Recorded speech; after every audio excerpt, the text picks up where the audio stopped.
Joining us now to discuss is Republican Congressman from the state of Wisconsin, Scott Fitzgerald. Congressman, thank you for coming on today. What did you think of the president's speech?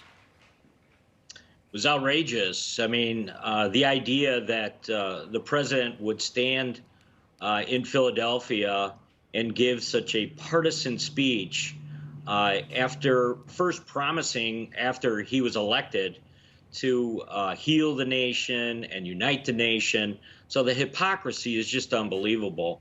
But I think what you're seeing is with 67 days left to the election, that somebody at the White House has polling that says what they need to do is divide the Republicans and somehow cast out a specific percentage of them and alienate them.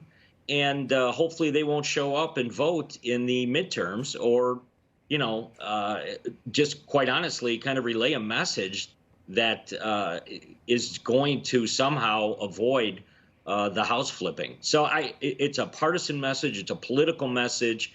And it's outrageous, I think, the way it was presented yesterday. He was in Pennsylvania, of course, which is a battleground state. We are watching closely in that Senate race between Dr. Oz and John Fetterman. Former President Donald Trump also hosting a rally in Pennsylvania over the weekend. Newsmax is going to have that covered, too. So just fascinating to see the location of these speeches. Let me pivot, though, because we're going to hear from President Biden a little later on. About an hour from now, expected to talk about the American Rescue Plan.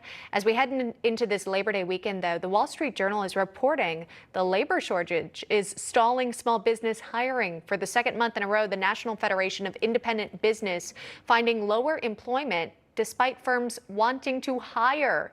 Congressman, what are you hearing from business owners in your district?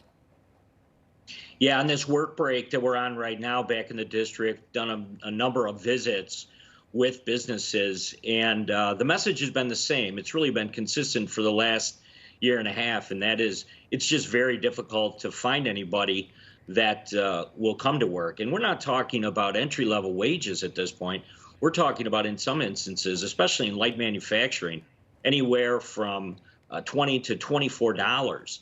And they'll do on-the-job training with these individuals as well.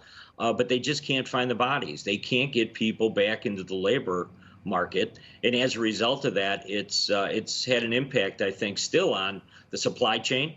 It's having an impact on whether or not some of these products, and in Wisconsin here, it's agriculture and tourism as well. Just very difficult to find people to work. Even coming out of the pandemic and the COVID closures, I mean, I think back to your state, sir, of Wisconsin, the governor there, very strict in sort of his COVID protocols when it came to business operation, Tony Evers. How do you think that plays into this upcoming election? Do you think voters are still thinking about the impact of COVID and COVID policies? Well, it was our governor, Tony Evers. It was a complete fumbling of this administration on how to handle this correctly, the mixed messages that they continued to send. Him continually reminding everybody that the school should remain closed. It was really a mess. So it's going to take a while, I think, for some of these institutions to kind of rebound. Kids went back to school this week in Wisconsin. And, there's still a lot of parents right now that are asking tough questions about what happened and how far behind are their students as they go back to school this fall. It's something that I think it's going to take some time to get the right answers. Yeah, those young students suffering some major learning loss. But speaking of students and education, we got an update on the president's plan to cancel some student loan debt. That loan forgiveness plan reports that the application portal is still not totally open. Essentially, you could submit an email address. You'll get some more information about when you'll get those loans forgiven. But there are also reports, Congressman, that Republicans clearly take issue with the president's plan, but might be planning some lawsuits to actually block it from happening again. You hear President Biden referencing the HEROES Act to essentially bypass Congress when it comes to providing this financial support. Do you think this plan is going to work out in the end? Well, first of all, let me just say the controversy surrounding it is just off the charts. Again, back in the district, I've been approached by those that cut across even party lines that are saying this is wrong. We know that the president doesn't have this authority. And certainly this level of forgiveness or the way that they're linking it to Pell Grants, and we've had these discussions in Congress. I'm a member of Education and Labor about what they can do once the loan programs are restarted.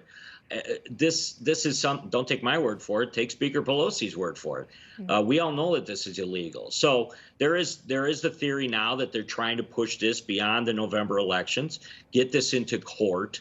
There's already been lawsuits filed, as you mentioned, and it'll take a long time for this to kind of work its way through the legal system.